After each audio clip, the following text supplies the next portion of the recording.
James Ellison was the kind of man who had everything, or so it seemed from the outside. A successful architect in Chicago, he lived in a stylish townhome with his wife Marissa, a soft-spoken woman with an eye for detail and a heart too big for her own good. They had been married for 9 years. To everyone around them, they looked perfect. Vacation photos in Tuscany, Sunday brunches in the city, witty banter at dinner parties.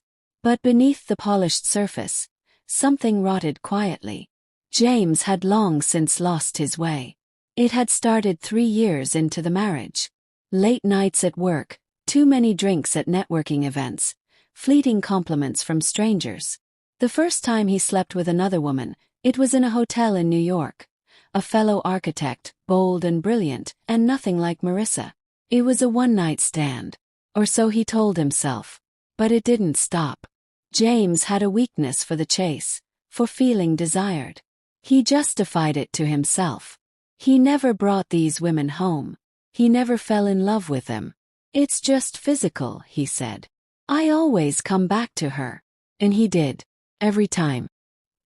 He would slide into bed next to Marissa after hours away, whisper a soft lie about work emergencies, kiss her shoulder, and fall asleep as if nothing had happened. The bed was warm, but the love had gone cold. Marissa wasn't naive. She saw the signs. The late-night texts he hid. The scent of another woman's perfume. The emotional distance that widened over time like a slow-spreading crack in a foundation. But she didn't confront him at first. Instead, she tried harder. New recipes, couples therapy, surprise dates. She loved him, perhaps too much to let go. But love, unreciprocated, becomes a quiet form of self-harm. One night, James met someone new. Her name was Colette. She was younger, fierce, magnetic. Their affair lasted months, longer than the others. For the first time, James wondered what it would be like to leave Marissa.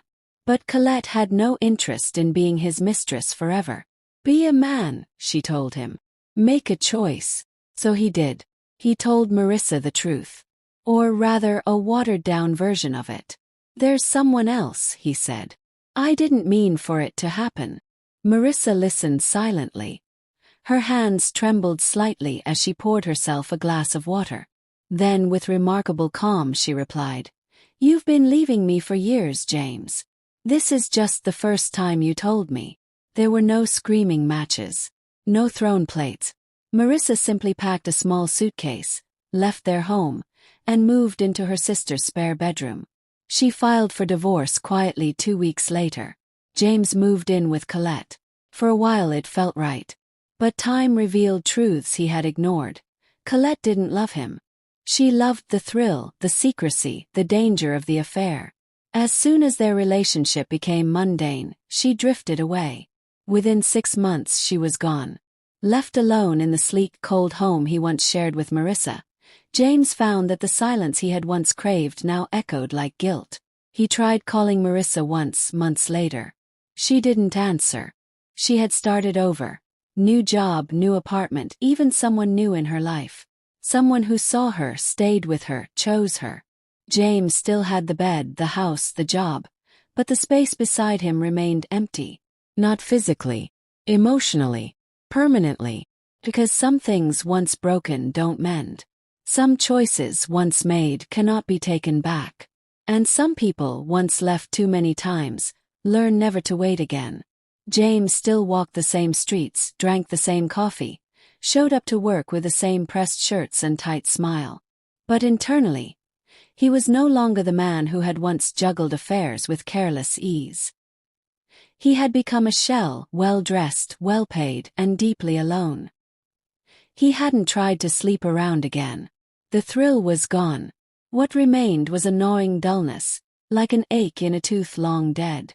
He no longer fooled himself with justifications. He knew what he had destroyed, and who. Marissa. He sometimes found himself reaching for her name mid-sentence, as if she still existed in his daily vocabulary. But she didn't. Not in conversations with friends.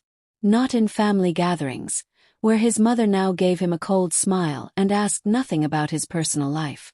She was good to you, his sister had said once, carefully, as if afraid her words might splinter him. "I know," he replied. It was the first time he had said it aloud. Meanwhile, Marissa's life had become one of quiet resurrection. She had moved into a cozy apartment near the lake, started painting again, and began volunteering at a local community center. For years, she had poured all her energy into trying to hold a man's attention. Now that energy belonged to her. Her new partner, Daniel, was a writer. Kind, curious. He didn't dazzle with grand gestures. He simply showed up every day and stayed. Marissa, cautious and scarred, had let him in slowly. But with each month she opened more. Daniel never asked about James. He didn't need to. He could see the echoes in the way she flinched at silence or guarded her laughter like a secret. One autumn evening, James ran into her by accident at a bookstore cafe. She was seated near the window, reading, her hair tucked back in a way he remembered. For a moment, she looked up and their eyes met. It was not cinematic. There was no angry confrontation, no desperate plea. Just two people with a long history and no future. James approached slowly. "Marissa," he said, voice low. She closed her book gently. "Hi, James. I didn't know you still came here." "I do," she said. "Sometimes." He nodded. "You look happy." She tilted her head, considering him for a second. "I am. And you?" Was. A subtle smile of defeat.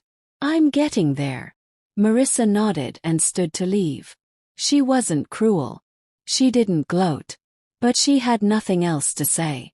As she walked past him, he almost reached out, but stopped himself. Outside, Daniel was waiting in the car. Marissa slipped into the passenger seat and took his hand as he drove. She never mentioned the encounter. James watched from the window as the car disappeared into the orange glow of early evening. He went home that night and lay in bed. On his side, the sheets were crumpled. On hers, untouched. He finally understood something that had taken too long to realize. It wasn't just that Marissa had left. It was that she had stopped missing him long before she walked away. And now, he was the one haunted by the empty side of the bed. Years passed. The sharp pain dulled into a quiet ache. The regrets stopped screaming and instead became soft reminders, like the sound of rain against glass. Life had moved on as it always does. But scars don't vanish. They simply become part of the landscape. James turned 48 in silence. No big party. Just a quiet dinner alone in the corner of a restaurant he used to love. He had moved into a smaller apartment by then. Modern, clean, and soulless. No framed wedding photos. No evidence of who he used to be. His work remained steady, though less inspired. He no longer took on massive projects. Instead, he taught part-time at a local college, mentoring young architects who still had stars in their eyes. Some days, he saw flashes of himself in their ambition, both the brilliant and the blind parts. He tried in his own quiet way to warn them, don't build a perfect structure on a crumbling foundation. It always collapses.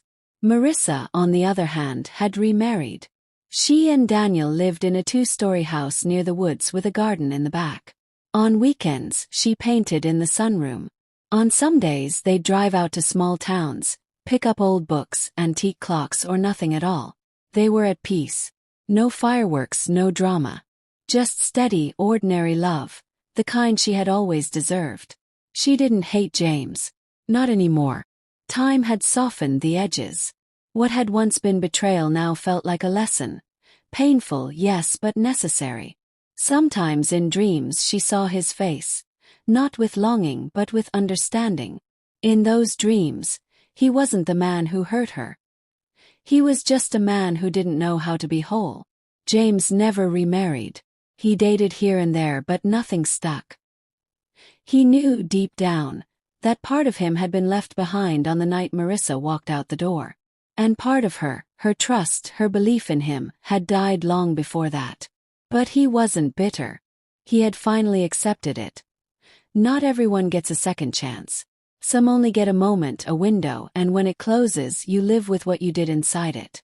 On some mornings, James would wake up and place his hand on the cool side of the bed beside him. It was still empty, but it no longer startled him. It was simply what remained.